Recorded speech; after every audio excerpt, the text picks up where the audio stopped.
I'll call the 8 o'clock, October 15th agenda briefing to order.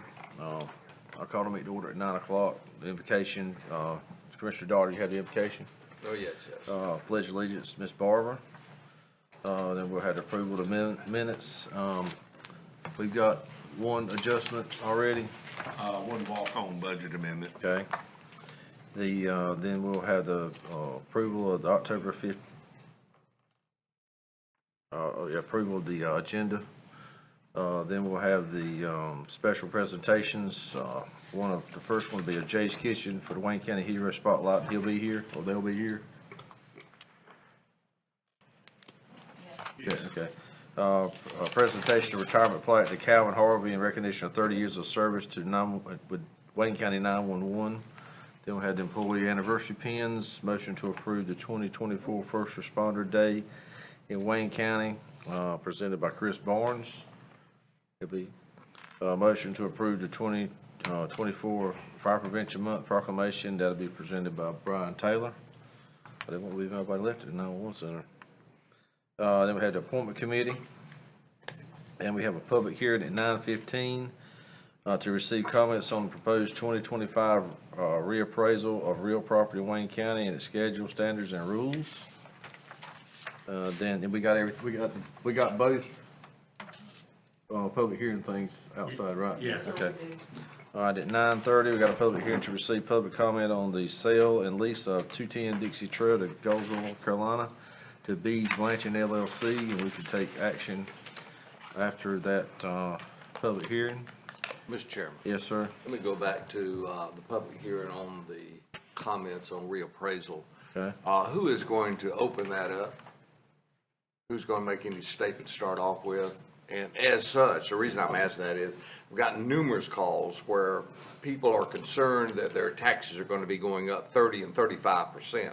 So I think we need to make sure that on the front end, that this reappraisal would not show an increase of 35%. That the reappraisal then will have the information regarding what the neutral tax rate would be. But we do need to be on the front end of this. So, well, I mean, how do we know how much it's going up? Do we know? This is a schedule of values that are adopted by public hearing. This is not an actual appraisal that's been completed. So property owners will be notified of what their new values Right. are. This is not the point in time that we know what those values I was thinking, are. so we don't even know what they're going up, do we? We don't, however, the newspaper article indicated that, and also Alan spoke to the fact that the We'll make sure. property values would go up approximately 35%. That's what the news article said. We did not say that. Well, actually, Alan did, when he made his presentation 2 weeks ago. We wouldn't know what they would go up at this point in time until the appraisal Agreed. is finished. You and I understand that the property value does not determine what the actual tax We'll would make be. sure Alan goes over that again. Okay, that'll work. Thank you. Yes, All sir. right. Then number 10, as I said earlier, the public hearing on the sale and release of the 210 Dixie Trail at Goldsboro, North Carolina, to B's Blanching, and we can take action after that. Then on to the consent agenda, late elderly disabled exemption applications have been vetted. The late disabled veterans exemptions applications have been vetted. And the late property tax exemptions applications have been vetted. Yes, sir. So now we go to Budget amendment. budget amendments, number 14. Good morning. Good morning. We'll start with budget amendment number 98. This is for the Wayne Executive Jetport. This budget, Let her get it on the Okay. screen first, please. Sorry. All right. this budget amendment is to appropriate funding for an airport operations tracking system with 50% reimbursement from the vendor. This is in the amount of $3,000. All right. Number 103, this is from Central Services. This is to move $18,000 from full-time to regular part-time This is to hire a new part-time person in the central services position. This is not a new position. No. This is a replacement of an existing Right. full-time position. So we're going from full-time to part-time. Two part-time. Correct. Number 104 and 113. These are both ARP budget amendments. The first one is a budget amendment that is to move unspent ARP funds out of completed projects, to increase funding for the EMS station asphalt project, and to move current funds to the correct account line for the following: Jetport Stormwater, Fremont Library, EMS radios, and EMS station asphalt. All right. Any And questions? 113 is also ARP related. This is to appropriate additional ARP funds for the Sands IT infrastructure project in the amount of $5,025. What in the world is the Sands infrastructure project? He's standing right behind us. He can explain. The Sands infrastructure. Down there. That's the replacement of our storage and servers for virtualization to run this whole place. So, is this the 5,000 witness? Okay, so this is the witness server. This is a server that sits between two data centers, and when one of them goes down, the other one becomes active. You won't even know that it's lost a beat, so that's what that's for. Okay. All right. We need it. We do. Thank you. Thank you. Number 110. This is for Board of Elections in the amount of $5,880.26. You missed one. 105. Solid waste. Oh, I sure did. Sorry about that. Thank you. Number 105 is for solid waste. This is to appropriate funds from the insurance company for repairs to a compactor that was struck by lightning, $33,867.41.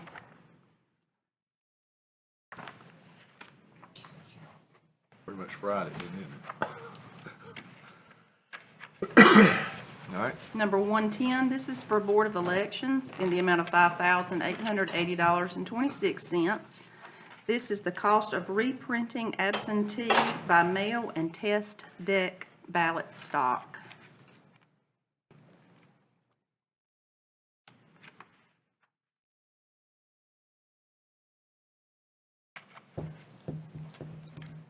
All right. Number 111, this is for the Health Department. This is to Well, realign. back up, and we had to cover that cost, correct? That's correct. Correct. Yeah, make sure we understand. We have to cover that cost. All 100 counties had to do it. Right. Well, the whole nation had to do it, I think, didn't it? yeah. All right, thank you. Number 111 is for the Health Department. This is to realign the reducing infant mortality in communities budget according to the program's approved realignment for $5,042.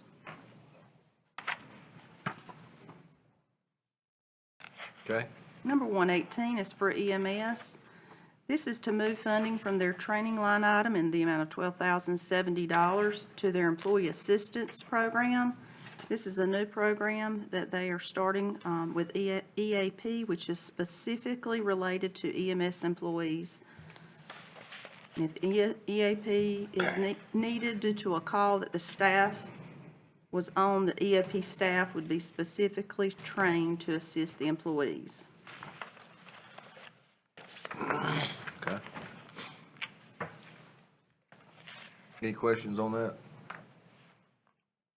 All right, And then I laid on your desk, number 125, this is the walk-on budget amendment. This is requesting your approval to appropriate funds to purchase an ambulance using ARP funds in the amount of $288,389.33. and that's the new style with the truck body, correct? I hope not it's sure. all inclusive. I'm not sure. It looks like it. I mean, I think it's the truck, we're going to all the new I ones. think he's going all to one Right, style. okay. So The it would- heavier it would, style. it would be, yeah. All right, any questions? Other than their height? Put this on the resolution. I will add that at a later time. There'll be other changes that need to be made, and I'll make sure I add that to the grant project resolution. right, any questions? That it? With budgets? That's it. All right, moving on, number 15, motion to approve the final plat for Drake Estates, Section 6. Mr. Berry? All right, good morning. Thank you for presenting at the Maxwell Center. Yes, sir, no problem. This first subdivision is Drake Estates, Section 6. This is a final plat, so it is the end of the process for this subdivision, for this phase. All the improvements are in. They are proposing 43 lots. This is off of Ridge Drive, which comes off of Sand Hill, which then connects into Highway 13 South. So if you're leaving the fairgrounds heading towards Grantham, out of town, it'll be on the right, right there where Sand Hill comes in at an angle, and it kind of backs up to Highway 13. This is the sixth phase or sixth section of this. I think they have one more possibly that they're going to do to finish this out. The average lot size is 18,881 square feet for this subdivision.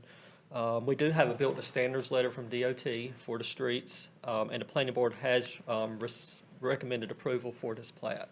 So if you have any questions, I'll be glad to answer them. Does that go, if the sewer line go out that far, it's gonna be septic? This will be septic. Okay. Yeah, it goes right by it. Huh? It goes right by it on 13. Yeah. All right, anything else? All right, motion to approve the final plat for Massey Farm, Section 1, and explain that this is not a farm. Right, yeah. It is called Massey Farm Section 1, but it's actually not a farm. It was actually in trees.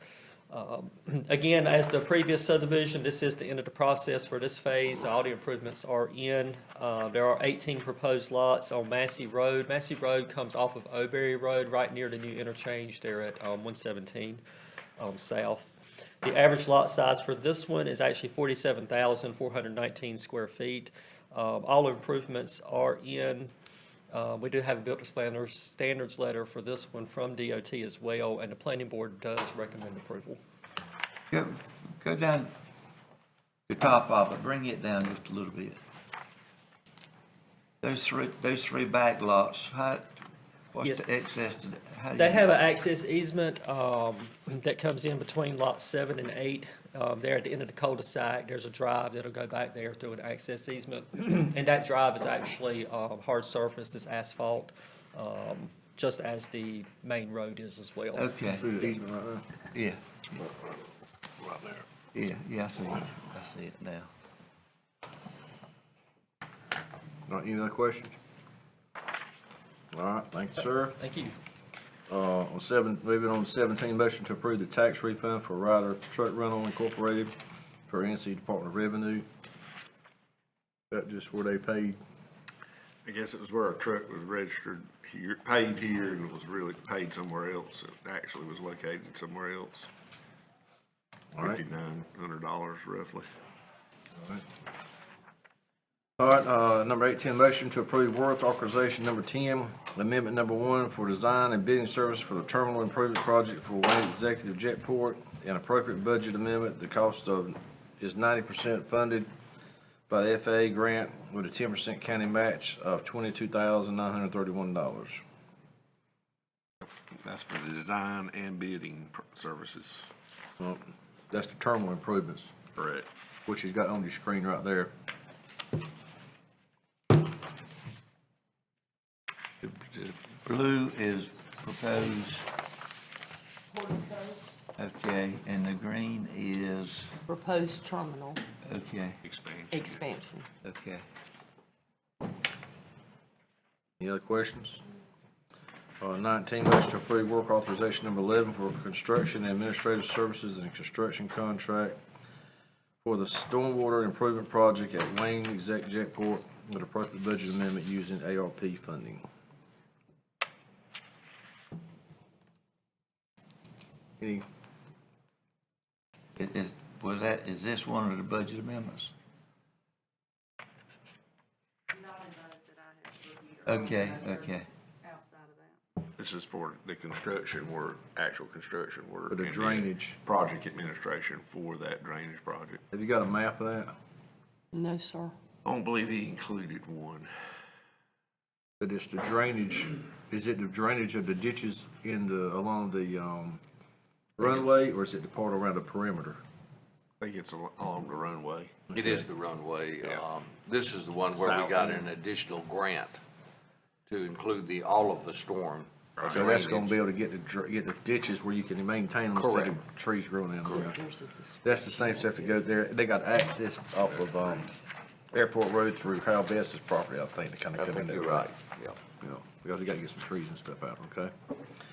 All right, any other, but that's kind of the beginning of Stony Creek, by the way. Correct. All right. Andrew, have we got all those easements taken care of? We have. Process of getting finalized, they're all with the property owner. Okay, great. All right, any other questions? All right, then we go to new business, motion to adopt resolution 24-26, a resolution in support of congressional funding for the disaster relief fund, continuance of halted recovery projects and sufficient provision to prevent, future immediate needs funding. Yes, So- sir, a little history on this. This came from Brunswick County following their disastrous 20-plus inches of rain and them discovering that the disaster funds had been depleted, and apparently there have actually been recovery projects halted. And so the resolution explains that they want the 6.1 billion put back in to the disaster relief funds and future funding, given what's happened not only in the southern part of our state, but also what's happened in western North Carolina. On the resolution, did we correct what Mr. Board suggested? Yes, sir, we did. Okay, all right. I don't see a copy of the resolution itself. It's not in there? Hold tight and I will get that for you. We might need it printed just, So if I'm understanding you correctly, they have basically taken these funds and have used them for other purposes, and so they're basically asking them that they be reinstated. that is correct. Is this state funds or federal? This would be federal. And does it state in the resolution what they pull those dollars for and what they use them for? I'm not certain that it does. They didn't go that. I know where you're going. Okay. Well, In that's the just reason I a wanted to see moment, a I'll have copy a of that copy of that resolution for to you. I see. don't know why that's not. Oh, they in didn't there. go that deep, huh? Yeah, I don't know why it's not. That's, Seems to be a dispute in Yes. Washington as to whether funds were removed. Do what now? Seems to be a dispute in Washington about whether some of those funds were used for something else. Now, I don't think there's any dispute. I think they're just Not that- not telling the truth. All you gotta do is just turn the TV on, and go to Fox News. All right, so you'll have a, copy of that? yes, sir, we're working on that. And my Okay. apologies, I don't know why it's not in there. Okay, thank you. You want to wait and look at it? I mean, I would think she's got it on the computer, so. Yeah, we can wait just a I second. think she's gonna bring us a copy of it for all of us. We're gonna get a copy, but I'm also going to save it right now to, So do we need to read this? I would think you would want to. Yes. Sir. Okay. They just don't read things in Washington, we need to read ours. Unless you wanted to move it to consent agenda. We'll No, I get- mean, I no, think we can do about 10 real quick. draw and then- attention to But it. I'm gonna try to. Yeah, I save it. agree. Let's draw attention to it, even though it may not say what I want it to say. Right.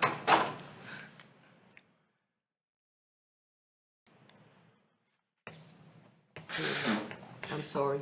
One moment, I had to print it for Kayla to go get it for you, but I'm also going to hopefully put it in the presentation so I can pull that up real quick.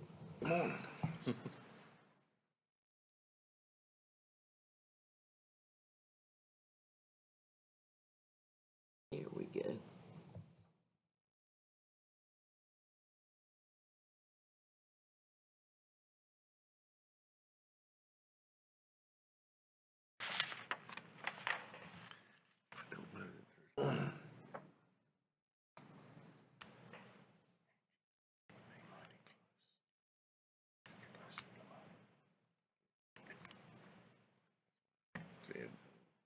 There it is.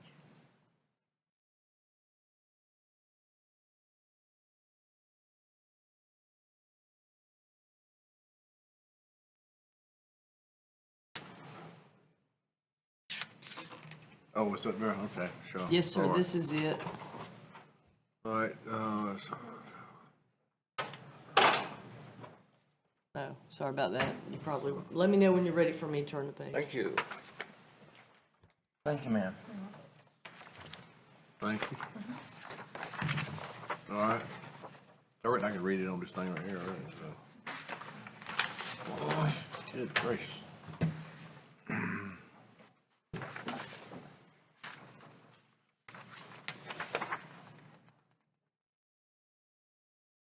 Thank you. So I reckon They're requesting an additional 10 billion in disaster relief to support home recovery efforts as well. And backfill 6.1 billion in projects that were halted.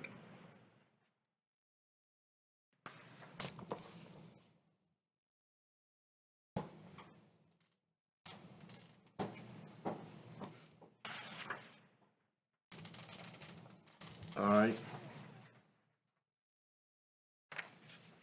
So we'll read this, at our 9 o'clock meeting then. Now, who would this resolution go to? Well, Brunswick County has asked that we send it back to them, but I can send it to whomever. I just want to make sure it goes to somebody. I mean, us reading it and signing it, and it Well, just and I sits think here, it's not that's- gonna do any good. I think that's why they want the counties that do adopt it to send it back to them. I think they want to show Okay. when they send it in, but again, we can send it to anybody. Well, I think we need to send it to our legislatures as well, I would think. Agreed. Our federal, Yeah. Yeah. Because we, right, I mean, Freeman can testify to this, at some point, Wayne County can need this FEMA money again. Oh, yeah.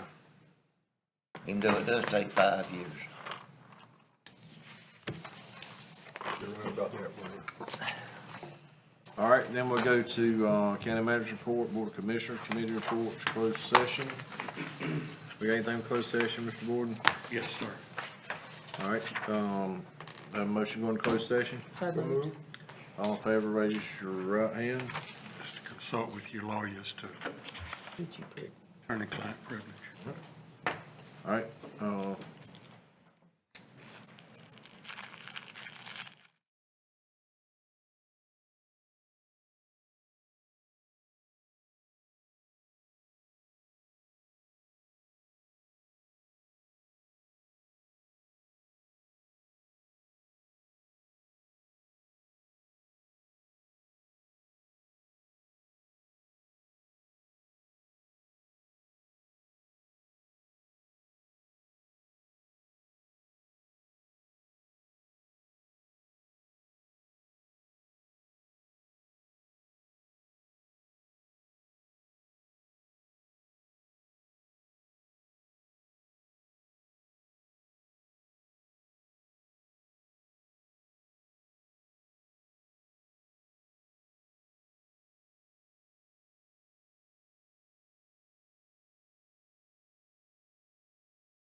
Good morning. There's a lot of y'all here today. Good morning. Is anybody at work today? I'll call our 9 o'clock, October 15th meeting to order. Commissioner Joe Daugherty has her invocation. Let's bow our heads. Father God, we thank you for your many blessings and bringing us together today. Help us keep your word in mind as we discuss and make decisions for the citizens of our county. We ask for your wisdom. May we seek your will and pursue your glory through all we say and do. In Jesus' name, amen. Ms. Barber has the pledge. Please rise. Please stand. I pledge Allegiance to the flag of the United States of America and to the republic for which it stands, one nation, under God, indivisible, with liberty and justice for all. All right, thank y'all. I'll entertain a motion for approval of the October 1st minutes. So moved. All please cast your vote.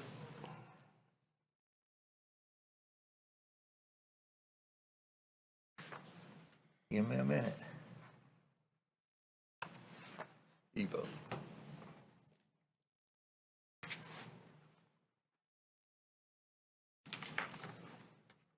All right, thank you. Mr. Crowe, we have an adjusted agenda. Yes, sir. We'd like to add budget amendment 125 to our consent agenda under budget amendments. Move item under the consent number 19 to new number 21.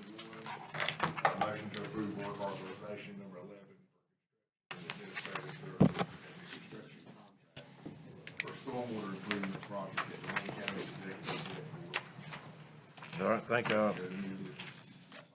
Entertain a motion for the adjusted agenda for October 15th. So moved. All please cast your vote.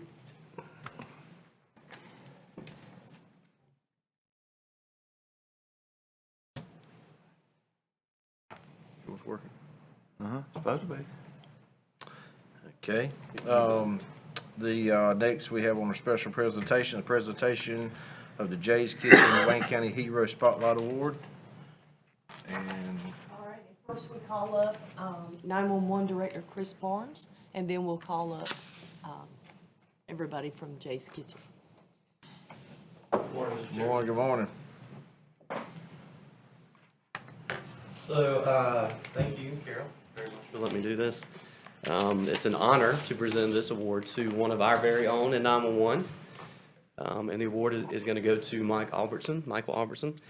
So when Carol asked me to write up something for Mike, what can I really say about Mike?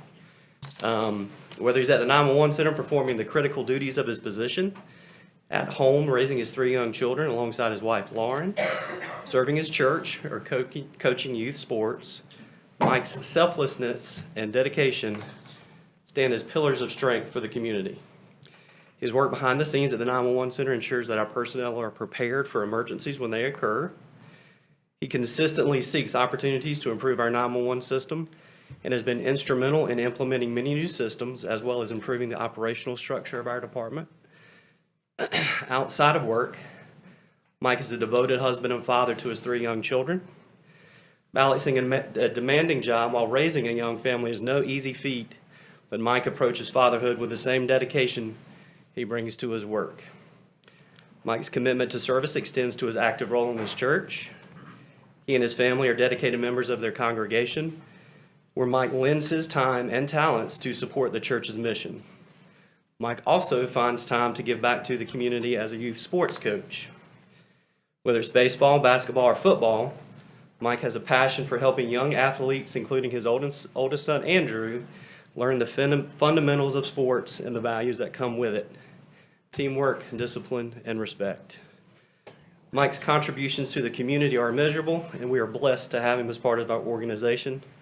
While Mike might not seek the spotlight, those around him see and appreciate the impact he makes every day. Congratulations, Mike. Well deserved. You will come up here soon.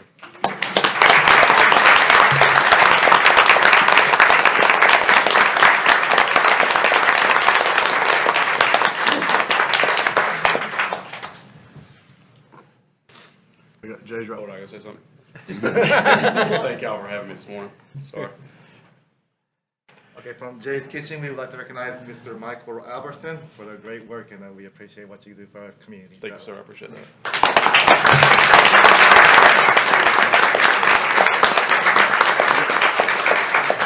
Can we get a picture? Yeah.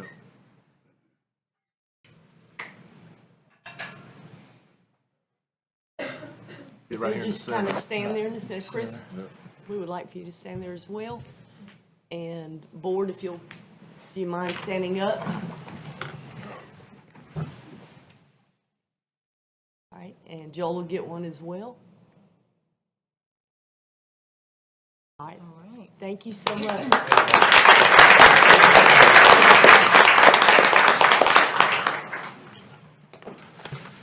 Chris, put that thing back if you don't mind.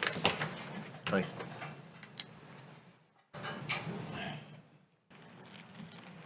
All right, moving on to number 4, presentation of retirement plaque to Mr. Calvin Harvey in the recognition of 30 years of service to Wayne County 911. Notice I said Mr. Calvin Harvey, right? I want to see if that's the words too. Well, Calvin has been around here a long time. And you're gonna say, man, how young is this guy? He can't be retiring now. But he's been here when I came here, and I've been here a long time, and he's been on the end of many a 911 call for this county in a very tough job, and we really appreciate the service that you've provided us here in this county. Thank you. It's with gratitude that we say that. So I'd like to, county commissioners would like to present you this plaque. It says, presented to Calvin Harvey in recognition and appreciation of your 30 years of faithful, dedicated service to the Wayne County 911 Center, and I would add to Wayne County in whole. Okay. From November 1994 to October 2024, Wayne County Board of Commissioners. Congratulations.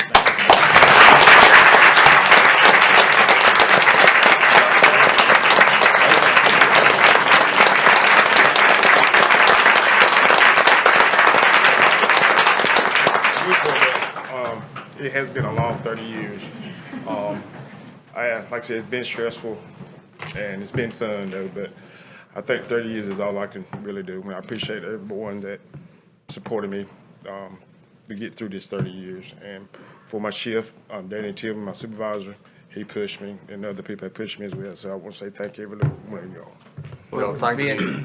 Me and Calvin used to talk on the radio, but then we call and talk on the phone after the fact and really talk.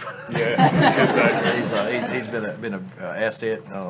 I'm gonna say up to the fire service because it's a lot when you got somebody that's raised in your county that knows the roads, knows the that knows things, and that means a lot to us. So thank you. All right, thank you. I want to say one quick thing. Me and Calvin goes back a long ways too, because I've been in fire service all my life. And this probably been, 15, 20 years ago. I had the honor of being vice president of the Firefighters Association when we had that big flood. And so I got tagged to handle the news media. And it was bad enough that the national news was here. And I made a big mistake. I was giving out the phone numbers to call in, and I gave out 919. Oh, don't say it.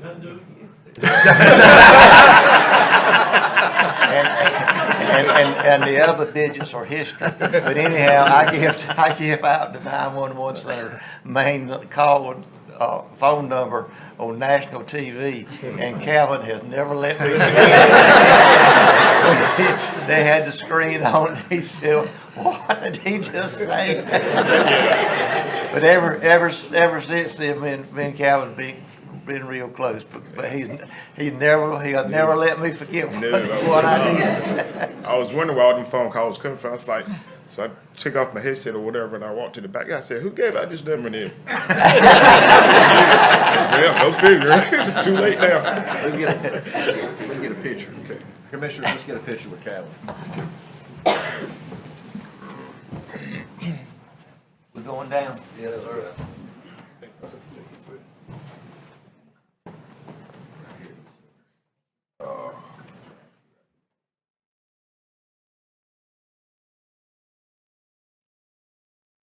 Looks like he's 30 years old.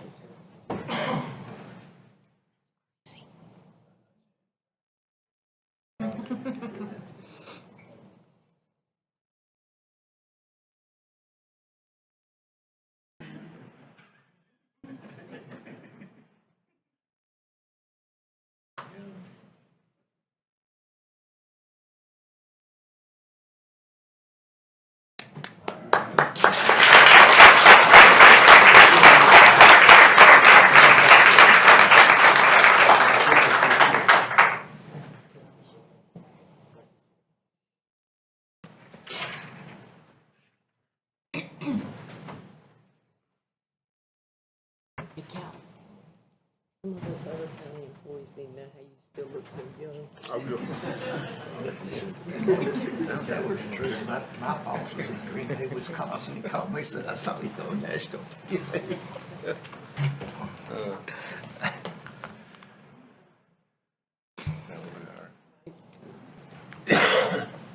All right, moving on to number 5, our employee anniversary pins.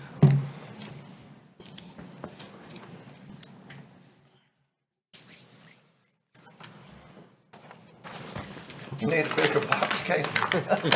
All right, we're gonna begin with the one-year service pins, and we ask that when your name is called, you receive your pin, that you come up here and stand, and we might have to have 2 lines, so that we can get a picture afterwards with the board and,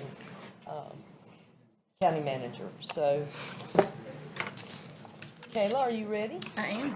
All righty, we're gonna begin with Casey Locke with Human Services. Human Resources, sorry about that. HR. Come on, Casey. Nancy Ham Wiggins, Detention Center. Helen Perez Verduo, Public Health.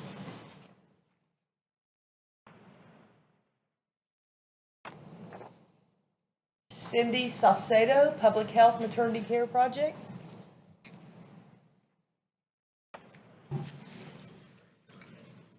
Yaritza Kazada, Public Health Maternity Care Project. And if I butcher that, I'm so sorry. Lindsay Cruz Cortez, EMS.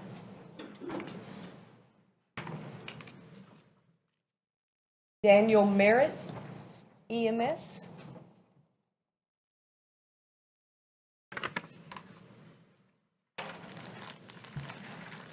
Mandy Trujillo, Finance.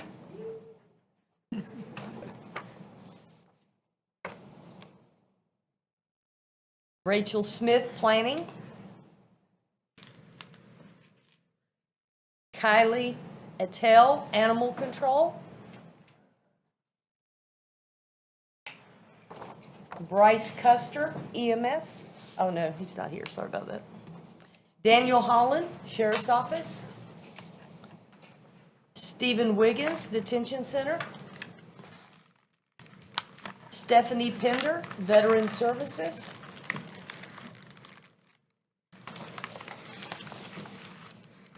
And that concludes our one-year pins.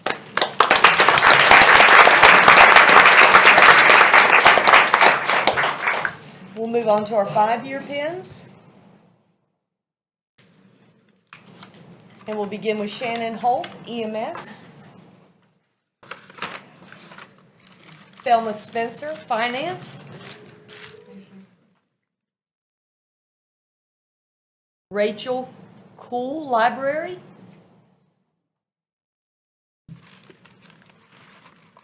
James Blaylock, Detention Center. Lauren Carver, 911. Susan Masuda, Library.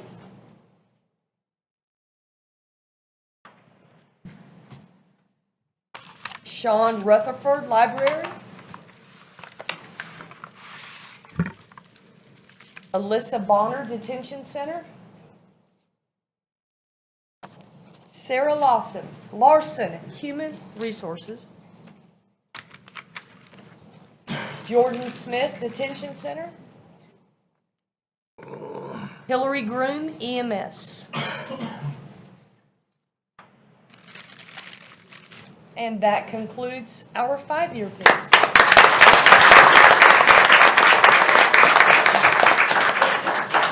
You'll have to double around, but we can do that before the pictures. All right, now we're moving on to our 15-year pins. We have Michael Jackson with the Detention Center. Michael Jackson. All right. And I'll also announce Wesley Carter, EMS. He is not able to attend, but that's it for our 15-year. But let's give him a round.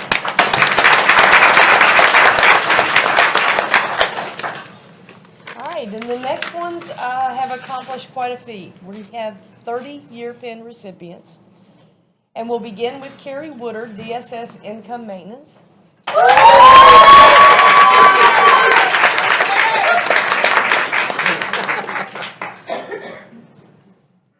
TJ Smothers with the Tax Department.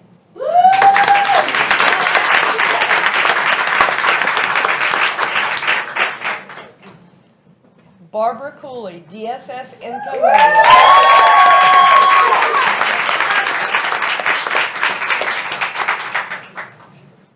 And last but not least, Michelle Craig, Public Health Child Services.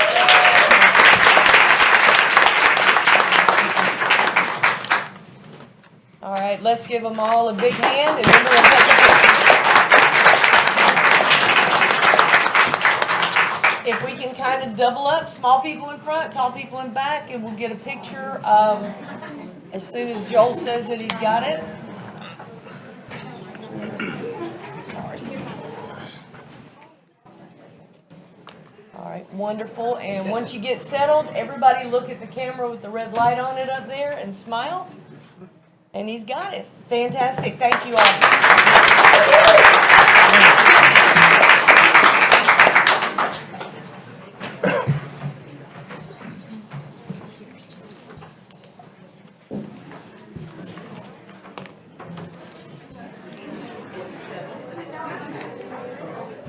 5 years? 5. Time flies. Don't forget to vote.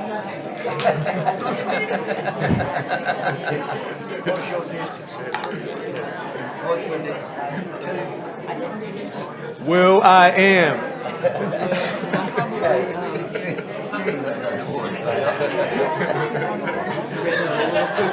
I'm always worried. I slowed down on the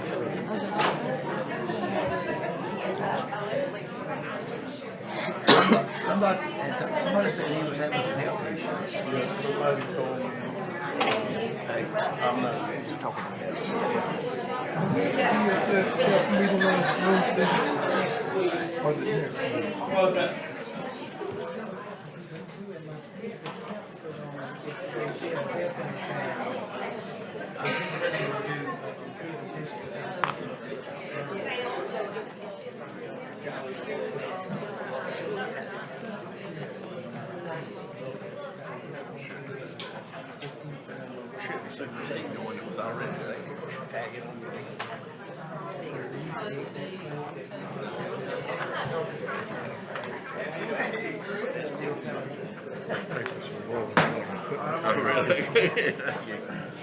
We'll call it 9:15 public hearing to order. We're here to receive comments on proposed 20. Hang on a second. We're here to receive comments on proposed 2025 reappraisal of real property in Wayne County and its schedule, standards, and rules.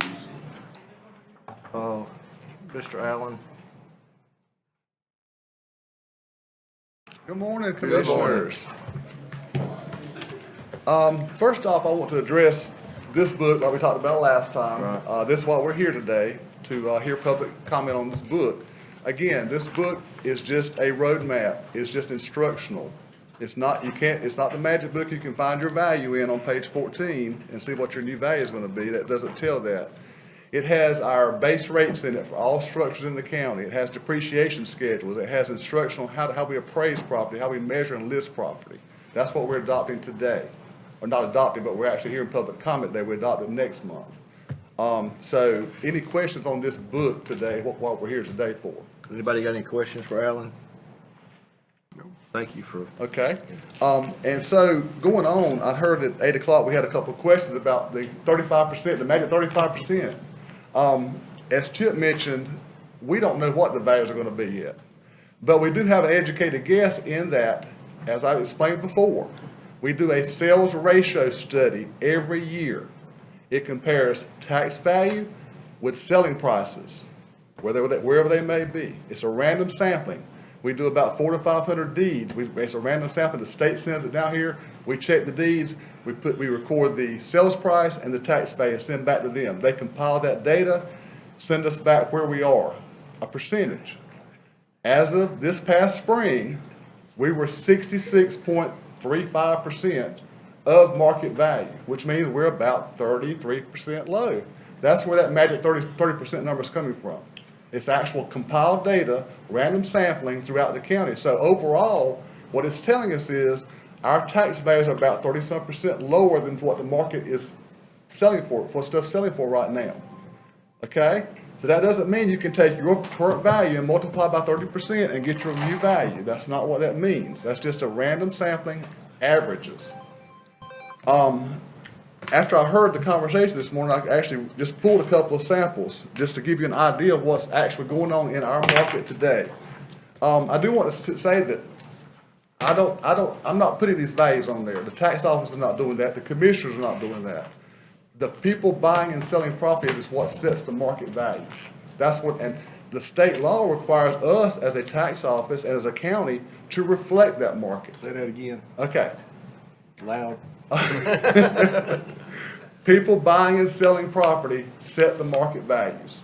That's what dictates the marketability of a product, about wherever it is in the county, whether it's the North Park, South Park, wherever. Buying and selling property sets the market. We, as a tax office, are required by statute to reflect that value as of our revaluation date. As of 1/1/2025, which is our revaluation date, market value and sales value should be the same. Tax value and sales price should be the same. That's our goal. That's what the law tells us to do. So that's what this whole process in this book, that's what we're trying to do right now, is to arrive at market value of all the properties in Wayne County.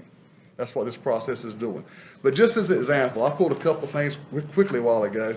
I wanted to see, I found something that sold multiple times between 2019 or 2018, 2019 to now, to show what's going on.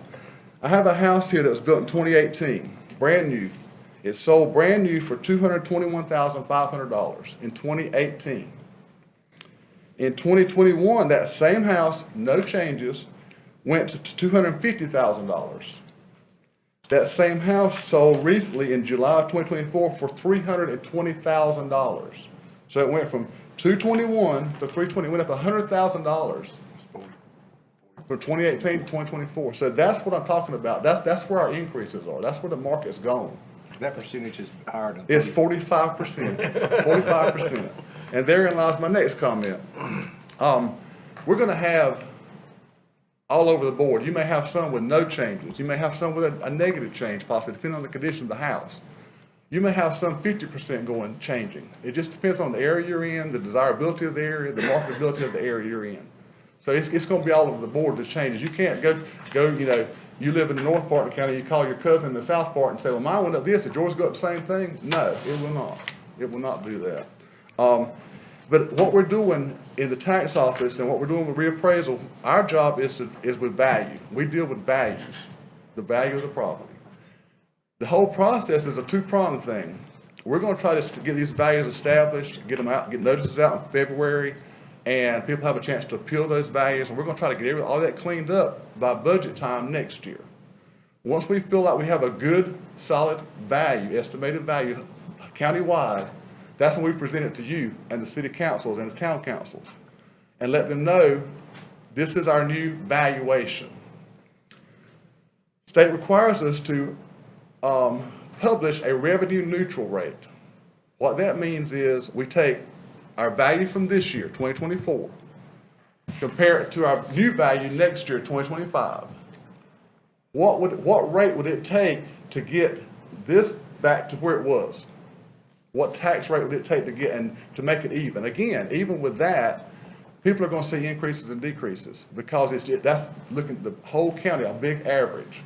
So the revenue neutral will be published. You don't have to adopt that, but you do have to publish that. So hopefully, our values, the way they're increasing, we're gonna see a pretty good increase in value. So hopefully that rate's gonna come down. Will it get down to where it was? I don't know. We can't answer that yet. We don't know what our needs are gonna be for the county.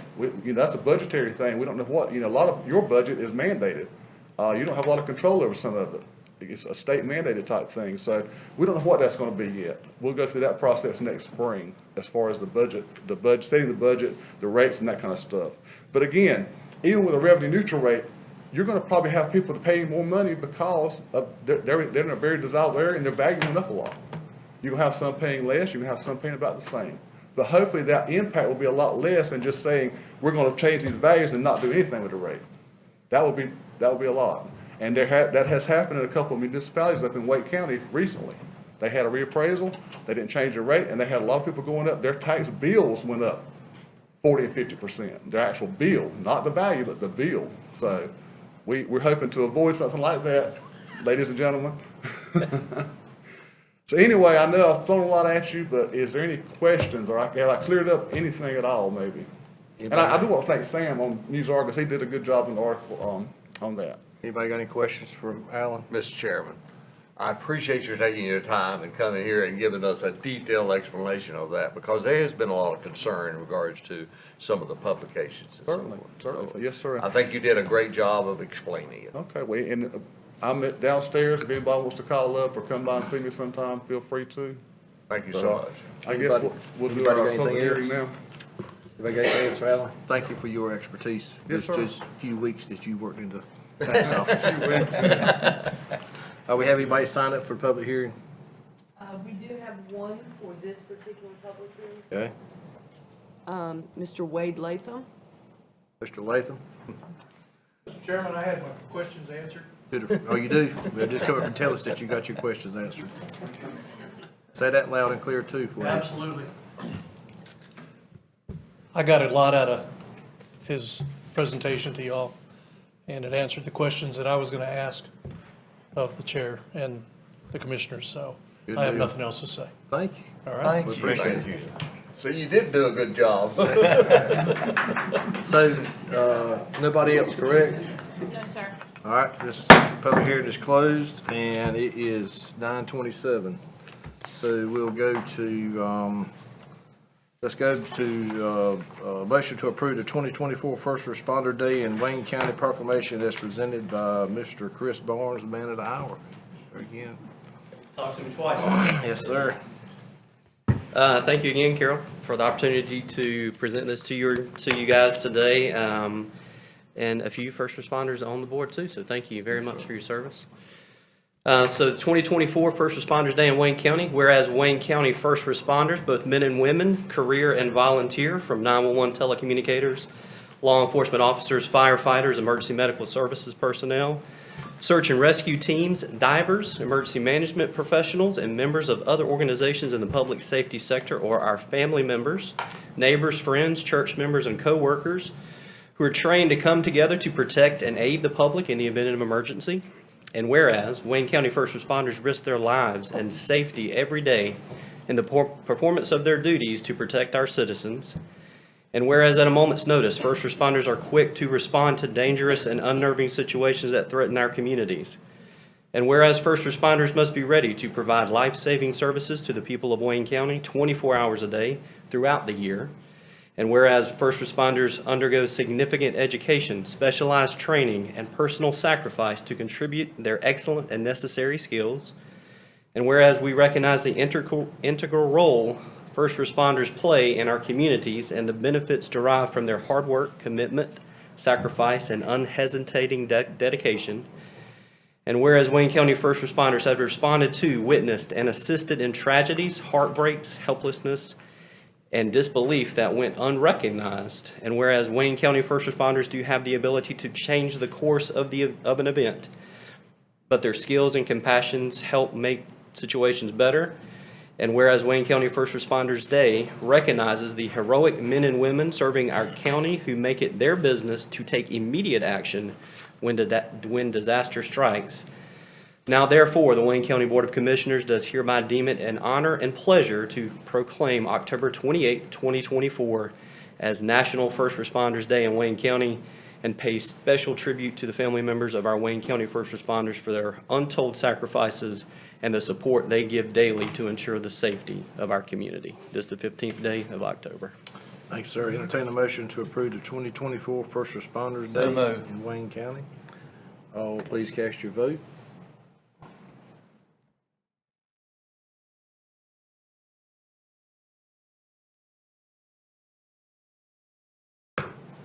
Thank you. Anybody like to say anything? Yes, sir, Mr. Chairman. I would like to thank all of the first responders. You know, the first responders all over the country, not only here in Wayne County. Their job and their goal is the same thing as the military is for our country. The military, you know, they serve all over the world to protect America.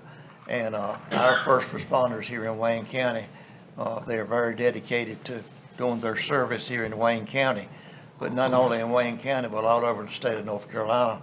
And I think a perfect example is what's going on in the western part of the state right now.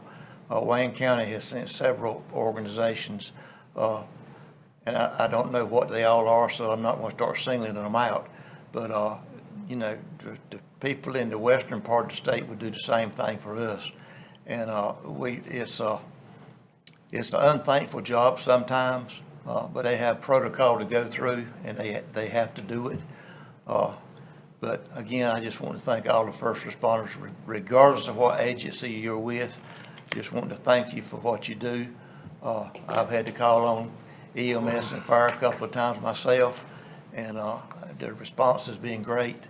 And our first responders do an outstanding job. Thank you. Thanks, sir. All right, I call the 9:30 public hearing to receive public comment on sale and lease of 210 Dixie Trail in Goldsboro, North Carolina, to Beads Blanchard LLC, and we can take action after the public hearing. Good morning, Commissioners. Good morning. This is, action item in front of you is for the sale and lease of 210 Dixie Trail. If you recall, several years ago, we recruited a business, Suntree Foods, that was under contract to purchase the property. They exercised a lease option. Unfortunately, the company downsized and relocated, so they did not go through with the purchase of that. Since then, your WCDA president and county manager have been working on securing another buyer for the property. A couple months ago, they were approached by Mr. Nicholas Lee Swenson, who's a local farmer down in the Mount Olive area. He has a peanut operation down there, and he was in a market of expanding those operations to a blanching business. Due to some supply chain issues in the area, he wanted to start undertaking that process.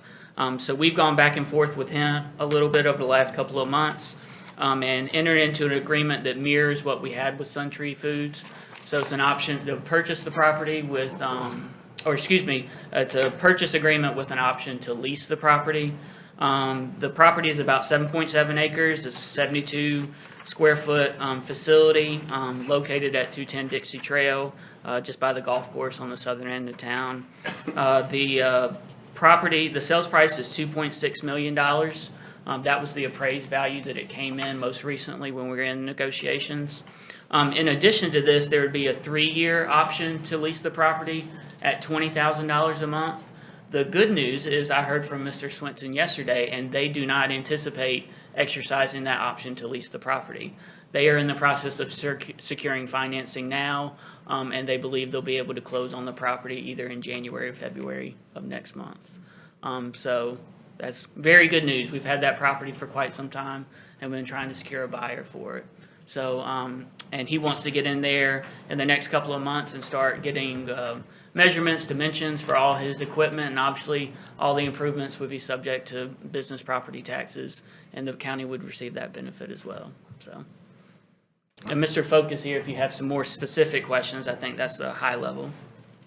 Anybody got any questions? Mr. Chairman, Yes, how many ma'am. jobs would this be?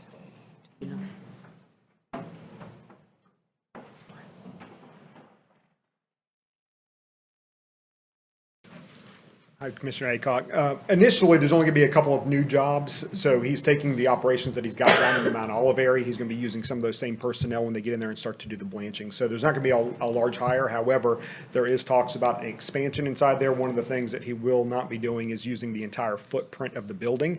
He does intend, currently has a roaster down there. He is looking at roasting, and at that point, they're looking at potentially adding about a dozen jobs. Okay, thank you. Any other questions? Everybody sign up for the public? No, sir. All right. And the one thing that I'll add to, the building's being sold as is, so there's no requirements or obligations on the county to improve this. And if the board does choose to take action, I would ask that you make the purchase agreement subject to county attorney approval. I heard back from his attorney yesterday, very minor changes that would not change the substance of it. Mr. Chairman, can I make a comment? Yes, sir. Andrew just pointed out that there's, will be no cost to the county for improving the building and all, because the county has already spent a whole lot of money on that building, improving it, and that's good to hear. Thank you. This is one of the only buildings that I know of that we've actually made a little money off of from the last potential buyer, I guess I should say. So, all right, got anything else? All right, I'll close the public hearing. What's the pleasure of the board? Mr. Chairman, Yes, sir. I move that we accept the agreement for the sale and the lease of 210 Dixie Trail to B Blanching LLC, subject to attorney approval. All right, all please cast your vote.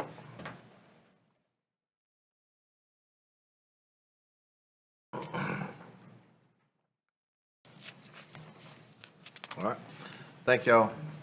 All right, moving back to number 7, a motion to approve 2024 Fire Prevention Month proclamation presented by Mr. Brian Taylor. Good morning. Morning. Good morning. Thank you for the opportunity to come here and ask for this adoption of this resolution. Fire Prevention Week is very near and dear to me. After 36 years in the fire service, I have presented multiple fire prevention programs throughout my career. National Fire Prevention Week is generally the first full week of October, which was last week. During that time, we had several of our fire departments in the county going out to daycares, to schools, and other organizations presenting their fire prevention programs. Last year in North Carolina, we had 81 fire deaths in the home. Of that, 43 of those were older than 65. North Carolina took a strong stance in trying to prevent fires. Also early detection, smoke detectors. Working smoke detectors will reduce your chances of dying in a fire by more than 50% if you have working smoke detectors. The county does have smoke detectors available for the public. They can contact their local fire departments, and if they don't have any, we can provide those smoke detectors and get them installed. So I would challenge all the citizens out there, especially those of us that have parents or grandparents older than 65, make sure we have working smoke detectors in those homes. Over the years, with the economy the way it is, there's a lot of folks that have started staying in campers these days. Last year, we lost a life here in the county, and they were staying in a camper. Of course, the camper burned so bad we don't know if there was a working smoke detector in that also. So it doesn't matter where you're staying, we just need to get these detectors in there, and that's going to increase your chances of getting out by 50%. So with that being said, I'll read the proclamation. 2024 Fire Prevention Month proclamation. Whereas the County of Wayne is committed to ensuring the safety and security of all those living and visiting Wayne County. And whereas fire is a serious public safety concern, both locally, nationally, and homes are the locations where people are at the greatest risk of fire. And whereas home fires killed more than 2,700 people in the United States in 2022, according to the National Fire Protection Association. The fire departments in the United States responded to 360,000 home fires in 2022. Whereas roughly 3 out of 5 fire deaths happen in the homes with either no smoke alarms or with no working smoke alarms. Whereas working smoke alarms cut the risk of dying in reported home fires almost in half. And whereas smoke alarms sense smoke well before you can, alerting you to the danger and event of a fire in which you may have as little as 2 minutes to escape safely. And whereas Wayne County residents should install smoke alarms in every sleeping room outside each separate sleeping area in every level of the home. And whereas Wayne County residents will make sure their smoke alarms meet the needs of all their family members, including those with sensory and physical disabilities. And whereas Wayne County residents should test smoke alarms at least once a month. Whereas residents who have planned and practiced home fire escape plans are more prepared and will therefore more likely to survive a fire. Whereas Wayne County first responders are dedicated to reducing the occurrence of home fires and home fire injuries through prevention and protection education. And whereas Wayne County residents are responsive to public education measures and are able to take personal steps to increase their safety from fire, especially in their homes. And whereas the 2024 fire prevention theme, smoke alarms make them work for you, serves to remind us of the importance of having smoke alarms in the home. Now therefore, the Wayne County Board of Commissioners do hereby proclaim the month of October 24th as Fire Prevention Month throughout the county and urges all citizens to make sure their homes have working smoke alarms and support many public safety activities and efforts of the Wayne County Fire and Emergency Services. All right, thank you, sir. I entertain a motion to approve the 2024 Fire Prevention Month proclamation. So move. All in favor, please cast your vote. I can get back to it. Brian, I'm sorry. Quick question for you. I lost it. CO2 detectors, Just hit. do you recommend those? Yeah, if you have gas appliances within your home, yes, sir. Okay. You definitely need, if you have any kind of gas appliance in your home, you do need CO2 detectors. And we do have some of those too for those that don't have those or can't afford. Okay. Thank you, sir. Yes, sir. Any other questions? Mr. Chairman, I'd just like to make a comment. Might be a little bit briefly, but Brian can correct me on my numbers if I'm off. Wayne, I'm talking about the fire service now. Wayne County had, 28 fire departments? Yes, sir. And we've had several of the departments to merge. And the reason for the merging is to increase the service availability of the fire departments to the communities. Some of the outlying departments, they just didn't have the tax base to afford the cost of fire equipment has gone through the roof. I mean, a first out pumper now, you're looking at probably $750,000. And they just did not have the tax base. So to provide service to all of Wayne County, several departments on their own, the county did not force them into it, on their own, decided to merge. And when they merged, the original old stations were not shut down. We've still got, 28, 29 stations, but we've only got, 23 fire departments? 23, yes, sir. I mean, the fire service, even though they've merged, has not, the stations didn't go away. The name on the front of the building changed, but this was to try to help improve the response time and the smaller departments, like I say, they didn't have the tax base to afford the equipment that has to be done, used today. And most of the cost that has increased is mandated. It's not a county thing. It's you've got to meet NFPA standards and on everything. And, but I want to commend the departments, especially the ones that has merged, because it was not easy for a lot of them. I mean, they had been departments there since the late 50s. And it was a tough decision for them to give up their department and merge with another one. But, as far as I know, all of the mergers have gone through smooth. And the objective is to add better fire protection for the whole county of Wayne. Thank you. Brian, one question. Yes, A little bit further on the fire alarms.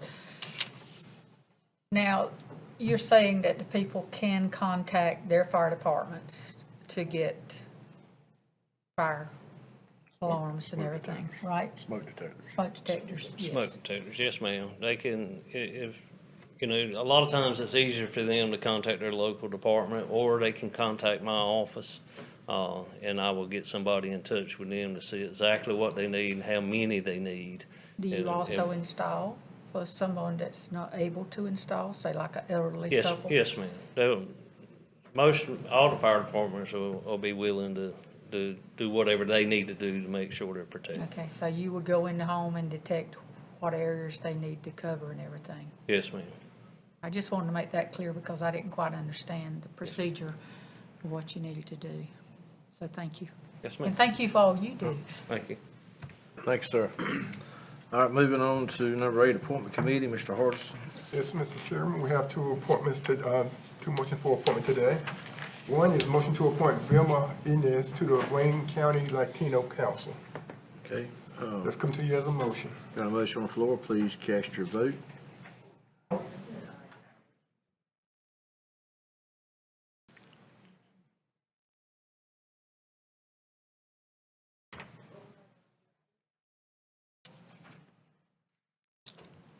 It's not an actual motion. Just a recommendation Just a recommend, actually, she's, to be voted on November 19th. Yes, sir.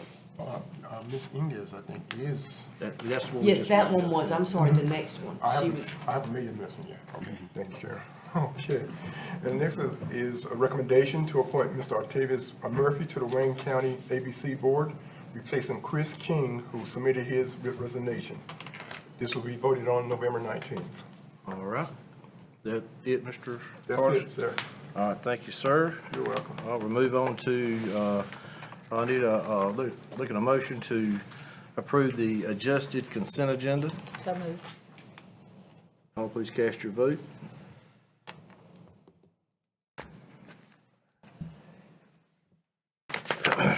Chair, Yes, sir. I have a comment. Yes, sir.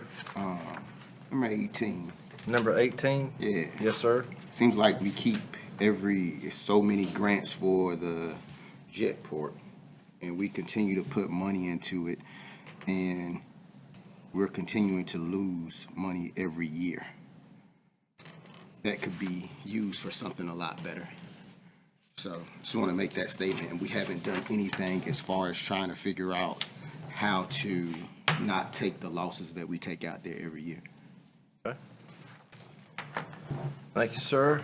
Okay, going on to new business, the motion to adopt resolution 2024-26, a resolution in support of congressional funding for the disaster relief fund, continuance of holiday recovery projects, and sufficient provisions to prevent future immediate needs funding. And I'll read that. Whereas on October 7th, 2024, the Federal Emergency Management Agency announced that disaster relief fund had become depleted, forcing agencies to transition to immediate need funding and halting more than $6.1 billion in recovery activities across the country. And whereas the DRF is a critical source of funding for disaster response and recovery efforts, and the recent funding gaps have placed undue strain on state and local governments, hindering long-term recovery projects. And whereas in 2023, over 840 counties experienced at least one major disaster, with 28 separate billion-dollar disasters totaling over $92 billion in damages. And whereas in just 2 weeks, we have seen our coastal community and our mountain region suffer historic catastrophic damage from storms and a hurricane, including entire cities and towns decimated, many lives lost, and the infrastructure damaged beyond repair. And whereas when FEMA operates under INF, long-term recovery efforts are delayed as disaster funding is severely restricted across the country. And whereas this unpredictability places an undue burden on disaster survivors and local governments and compliance already onerous programs, with many counties relying on loans to cover recovery costs. And whereas rising interest rates can further increase financial strain, potentially affecting county credit ratings, particularly in smaller and rural areas. And whereas Congress can prevent disruption in recovery and ensure communities receive timely support after disasters by fully funding the DRF. DFR, I'm sorry. Helping counties and significant challenges in addressing both immediate and long-term recovery needs. And whereas Congress is urged to address the current shortfall by replenishing the disaster relief fund through the continuing resolution, is requested to include an additional $10 billion in disaster relief to support ongoing recovery efforts and prevent future funding gaps. Is requested to backfill the $6.1 billion in projects halted due to the transition in INF and ensure these funds are available. And finally, Congress is asked to include provisions to avoid the need for INF next year, ensuring more stable and predictable funding for disaster recovery. Now therefore, the Wayne County Board of Commissioners unequivocally express its support and endorsement for Congress to fully fund the disaster relief fund and backfill all projects halted due to the transition to immediate needs funding, including provisions to avoid the need for immediate needs funding in the coming years. This, the 15th day of October 24, signed by Chris Gurley, County Chair, Board of Commissioners. So I'll entertain a motion in support of this proclamation. All please. Mr. Chairman, if I could have a comment there. Yes, sir. All please cast your vote. Go ahead, I'm sorry. Okay. Yeah. Go ahead, you're good. Yeah. All right. I support the resolution. However, I think the question remains, what happened to the funds that were depleted? Where did they go? Because this undoubtedly, the disaster relief fund was fully funded. And so the question will remain, where do those funds go? Thank you, Mr. Chair. They went overseas, Joe, to support wars and so on and so forth, out of the hands of American citizens. Wow. Or elsewhere. Or elsewhere. Or any other comments? Have we all voted? Commissioner Williams is not popped up on my end. All right, thank y'all. All right, moving on to our next item in new business, a motion to approve work authorization number 11 for construction and administrative services and the construction contract for the stormwater improvement project at the Wayne Executive Jetport with appropriate budget amendment using ARP funding. Entertain a motion. So moved, Mr. Chairman. All right, all cast your votes for or against.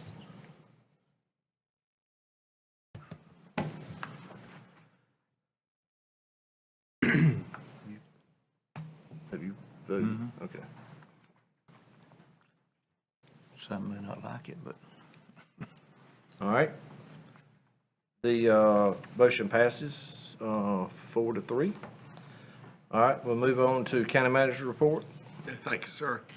I'd like to again say thank you to Jay's Kitchen for their continued support for the Wayne County Hero Spotlight Award. We really appreciate their generosity in that program, and I think it's really great. Also, continued prayers and pledge support for the counties to our west that are affected by Hurricane Helena. Also, I'd like to thank the public for their relief efforts to those counties that the public has done in supporting relief to that area. And then also would like special recognition to our local first responders from here that have answered the call to serve in those counties, and continue support for that and prayers for their safety. And that's all from the county manager. Thank you, sir. And before we have Commissioner, I'm gonna probably put you on the spot. Sheriff, you want to kind of allude a little bit to what you got in the western part of the state as far as the command, the deputies that therefore? Well, thank you, Mr. Chairman. Yeah. The command center, mobile command center that was purchased 2 years ago now, it has been asked for, requested, and sent to Catawba County, and has been up there going on 2 weeks now, and probably will be up there a couple more weeks. The Office of State Fire Marshal, he was having to work out of a tent, and he requested we send that up there. We did. He said he thought he was in the Taj Mahal now. So we also have the mobile bathroom center that was only about 6 months old. We just got it in, and they requested that, and they were having to walk almost a block to a school to use the restroom. And so they're able to shower in that now and use the restroom facility. So we've got deputies that have responded. They are back. The 8 that first responded are back. I still have 2 that are rotating with the command center, and we have 8 more on standby to go probably this week sometime. Thank you, sir. Appreciate it. Thank you, Sheriff Pierce. Thank you, Sheriff. Dave, can you Yeah. give us a little update on our EMS, the people that have been? Yeah. Nothing and equipment that we've got? Good morning. Morning. Morning. A couple groups did respond to the western part of the state. Horrible disaster out there. One thing I can say, just like Eastern North Carolina, is that is a resilient group of people up there, and they will recover, and they will get their lives back online again. So Wayne County's helped out an awful lot on that. Thanks, sir. We've utilized our resources and equipment that we've been blessed to be able to purchase to help our fellow counties. So thank y'all for your service, and those that had volunteered to go, we tell them we appreciate it. Commissioner Williams? Yes, I just want to remind everyone, early voting starts this week, October 17th, and it ends November 2nd, so please use your vote. Doesn't matter who you vote for, but just get out and vote. Will I am. Have a good one. Thank you. All right. Mr. Daughter? No comment. Mr. Aycock? Yes, sir. I just wanted to follow up on the sheriff's comments and Dave's comments. You know, the catastrophe we had in the western part of the state is kind of exactly opposite from what we have down here. The water up there came down on them, and the floods we have here, the water comes up on us. And we really have a little more time to get prepared for our floods than they did. I mean, they had absolutely no time at all to prepare, and I don't know what they could have done any different to have changed anything with the terrain of it being in the mountains and all. But I just wanted to be with you know, the families that still have not recovered, family members. One of my wife's good friends' daughter is one of the ones that's still missing. But I just want to commend our people and the communities, the churches and the other organizations that has come together to collect goods to go up there, food, water, clothing. And one thing that I do want to point out, you know, Wayne County and Eastern North Carolina has done a great job.